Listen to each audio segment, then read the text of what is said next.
মানুষের নীরবতা হচ্ছে সবচেয়ে বড় প্রতিশোধ। যার কাছে আপনি মূল্যহীন তার কাছ থেকে সবসময় দূরে সরে থাকুন। কারণ কিছু মানুষকে আপনি আপনার সবকিছু সঁপে দিলেও কখনোই আপনি তাদের আপন হতে পারবেন না।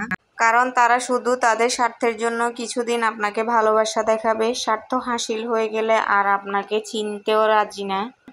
কিছু মানুষ আছে যারা নাকি নিজের খেয়ে সবসময় অন্যের পিছনে লেগেই থাকে। আর তাদেরকে নিয়ে কি বলবো, তারা তো আমাদের বিনা বেতনে চাকরি করে, ভালো কথা। যারা আপনাকে হিংসা করে তাদের উপর কখনোই রাগ করবেন না। তারা নিজেদের জীবন নিয়ে অসুখী। তারা আপনার মতো হতে চায় কিন্তু হতে পারে না। তাই তারা আপনার সম্মান নষ্ট করার চেষ্টা করে।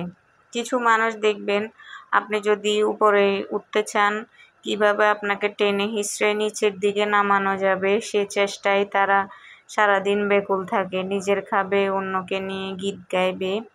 তারপর যাই হোক, সবচেয়ে বড় প্রতিশোধ হলো আপনার নীরবতা, আপনার সাফল্য, যা তাদেরকে জীবন্ত পুড়িয়ে মারবে। কুকুর তো তাকে ঢিল মারে যার হাতে ফল থাকে। তাই জানবেন আপনি সঠিক পথে এগিয়ে যাচ্ছেন। তাদের কথায় কখনোই কান দিবেন না। তাদের কাজে হলো আপনাকে নিচে নামানো, যাতে আপনি এগোতে না পারেন। সিংহের মতো চলবেন, দেখবেন একদিন তারা আপনার পিছনে কুকুরের মতো ভিড় জমিয়ে চলবে।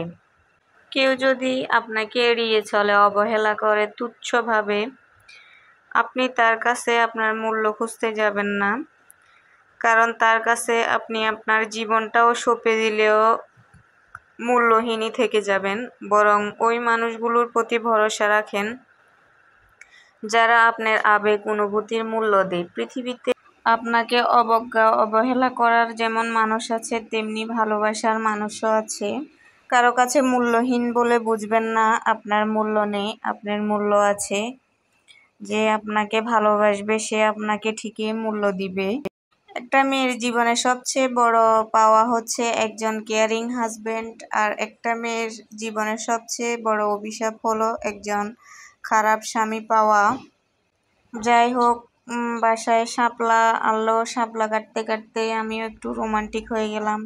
দেখলাম একটু এই কানে দিয়ে কেমন লাগে। একটা মানুষ চাইলেও সবার প্রিয় হতে পারে না। কারো কাছে আপনি নগণ্য, কারো কাছে জঘন্য, আবার কারো কাছে দেখবেন আপনি তার সবটাই জুড়ে। সবচেয়ে বড় কথা হচ্ছে নিজের আত্মবিশ্বাস নিয়ে চলাই বড় কথা। কে আপনাকে ভালোবাসলো, কে আপনাকে ভালোবাসলো না, সেটাতে আপনার এক চুল পরিমাণও নড়বে না। আপনি আপনার যে জায়গায় থেকে যাবেন। লাইফটা একান্ত নিজের মতো করে বাঁচার চেষ্টা করুন। কারণ মানুষ কি বলবে, মানুষ কি ভাববে, এটা ভাবতে ভাবতে লাইফের অর্ধেক সময় চলে যায়।